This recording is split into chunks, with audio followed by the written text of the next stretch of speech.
Guys, welcome back to the channel here. I thought I would take this time this morning. I'm going to smoke a pork butt anyway, so why not make a video, show you how I do it. First off, we're going to go through what I use here as far as the charcoal, smoking chips and everything. So let's get started. Now the smoker I'll be using today is an offset smoker. It's a charbroil. It's a standard smoker design. It's offset because you got your firebox over here and then the main cooking chamber here. Now, I have made a couple of modifications to this one. When I first got it, it's a cheap Chinese Walmart special. That was the temperature gauge. It says cold, ideal, and hot. Now, I don't know what their idea of ideal is, but it's probably not mine, and that's a wide range there. So I put two of these thermometers on either side. I don't know if the temperatures are showing up there, but it's pretty good thermometers. Put one of those on each side of the grill. The right side tends to run about 25 to 50 degrees cooler than the left. And on the inside, after doing a little research online, I got some aluminum flashing to bring down the smokestack there to where the bottom of that flashing sits almost level with the cooking grates here. So that helps the smoke just doesn't immediately go out the top of the chimney, so kind of circulates a little more there, get a little better smoke. And I have put some more insulation on the bottom there so it doesn't wear out as fast. I've had this one for about 6 years and it's getting a little rust on it, so this will probably be my last summer using this smoker. It's been a good one. I'll probably get another one of the same design. I don't know if I'll go with the same brand. I think at the time I paid roughly $150 for this one, and it's been a good one. It's met my needs. So there we go. And now for getting the coals going, I like to use hardwood lump charcoal. This is the brand most easily available to me. It's Royal Oak. I get it at Walmart. So I like to just keep some old newspaper around, and I usually take 2 full sheets, crumple them up. These are a godsend chimney starter. This is a Weber brand. Any brand will do. Just stuff it in the bottom there. There's a metal grate right there. So you can do this anywhere. I just put it down in the smoker box and take your charcoal, fill it up to the top. And I find that one Weber chimney of this size usually gets everything going for my needs for smoking. If I'm going to do actual grilling, I'll use 2 of these. Just kind of spread them out a little more over the top here. And I'll take a couple matches.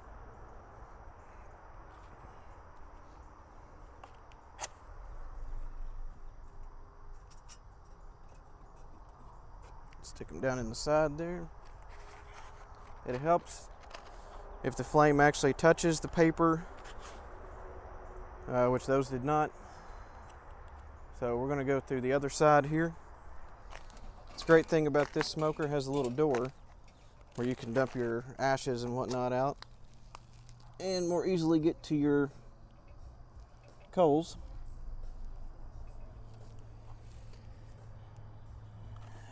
And it rained last night. It's a little bit foggy and about 1000% humidity again this morning. So it may take a second to get everything lit here. And this is where having an actual barbecue lighter might come in handy. Alright, I think we got it going there. Maybe.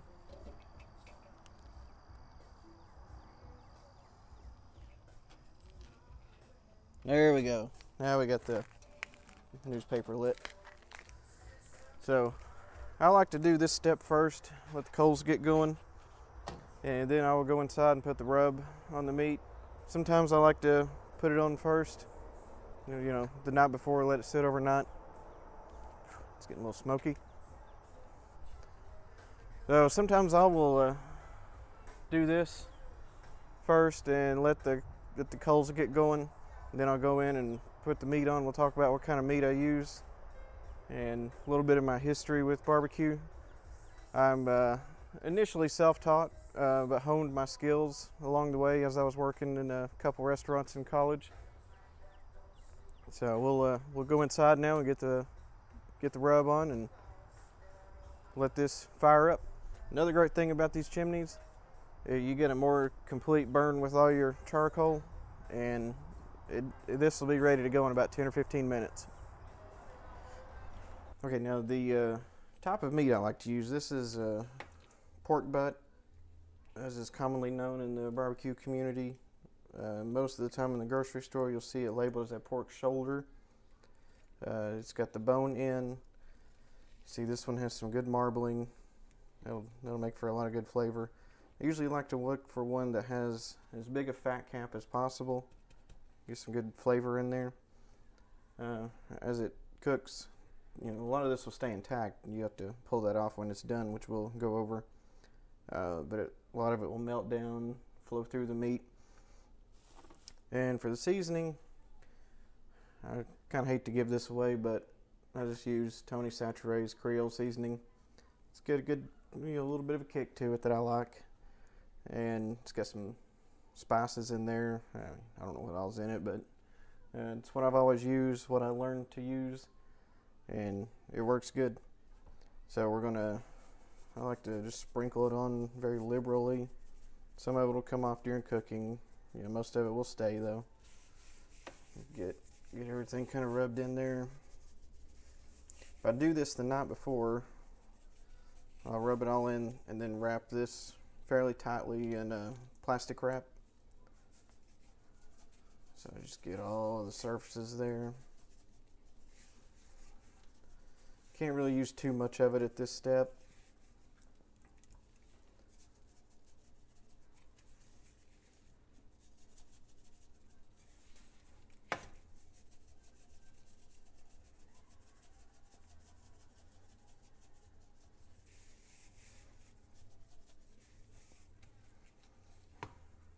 And sometimes, you know, you get folds of meat. I like to get some in there.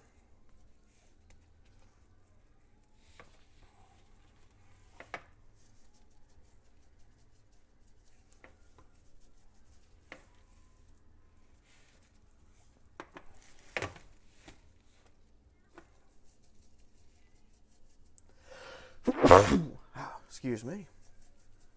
That's one thing about this, especially early in the morning like it is. Stuff clear out your sinuses a little bit. Okay. I believe that's got it. So that's worked out perfectly because this is almost empty. Let's go ahead and use the rest of what we got in there.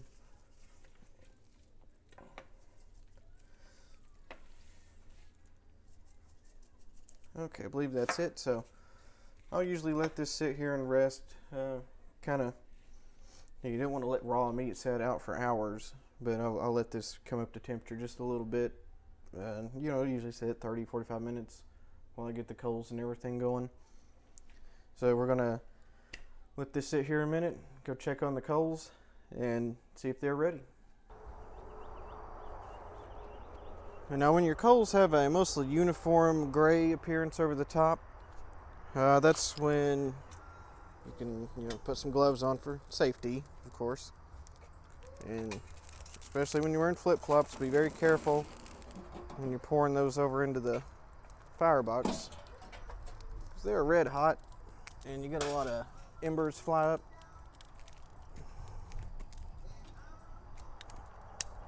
Then I'll take some tongs, just kind of get everything moved over into the center here.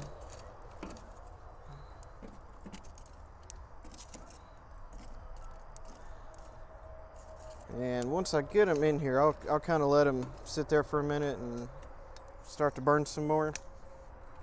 And one of the things I like to do when I'm smoking meats is got a little metal pan here. It's full of apple juice. I'll put it right over here next to the smoker box where the heat and smoke comes in. And that'll help flavor the pork a little bit, help keep it moist. Not that it really needs that as far as the moisture goes, but I just like to do that. It's something I learned a long time ago. And I will close the lid and turn the damper all the way closed, just in case it's a little too warm. And I'll close the lid and let it sit here for a minute, let it warm up the cooking chamber. And then once it's up to temperature, I'll come back, scrape the grates a little bit just to get any older meat, anything I cooked last time in there off. And then we'll put the pork butt on. Okay, now the smoker has come up to temp, so we will scrape the cooking grates off here a little bit. And I actually did one of these yesterday, and then realized, hey, I could probably use some more pork, and I could make a video on it.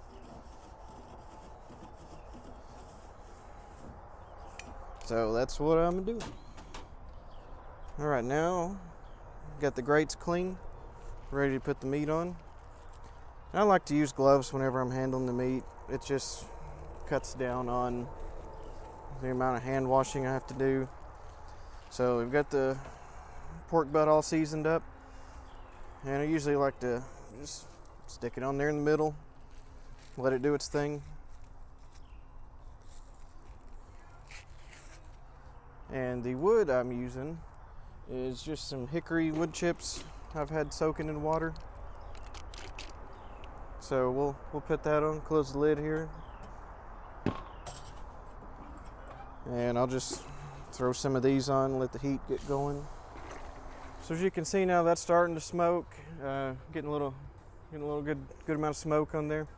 I will let that pork butt sit in there for about 4 to 5 hours. Now that won't make it, that won't get it done by no means. But beyond that, you're not going to get any additional flavor from the smoke for the most part. So I will take it off after about 4 or 5 hours and finish it off in the oven inside at anywhere between 225 to 250. This pork butt is on the smaller end. It was a hair over 7.5 pounds. So I'll probably finish it off at 225 in the oven, wrap it up in aluminum foil, and we'll see how it looks from there. Now, over the course of the cook, you will have to replenish the charcoal at least 2 or 3 times, I find. I like to use, like I said, I like to use this hardwood lump charcoal. That's what it looks like. You get all different shapes and sizes. And one of the main things I like about this one, it doesn't, leave, like briquettes when you're cooking with those. As long as you don't disturb them, you still, once it's ash, you still have, it looks like the whole briquette, so it doesn't burn up completely. Whereas this, I would say, burns up 90-95%, so you get a whole lot less ash.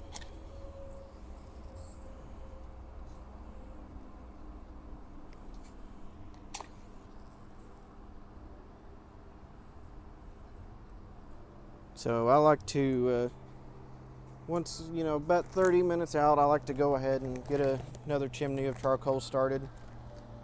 And so that will be ready when the temperature comes down to anywhere below 200 at least. Okay, so as I've stated before in a couple of my videos, I tend to get a little bit distracted, forgetful about things. So I forgot to show you all when the pork came out, but here it is, all pulled, ready to go.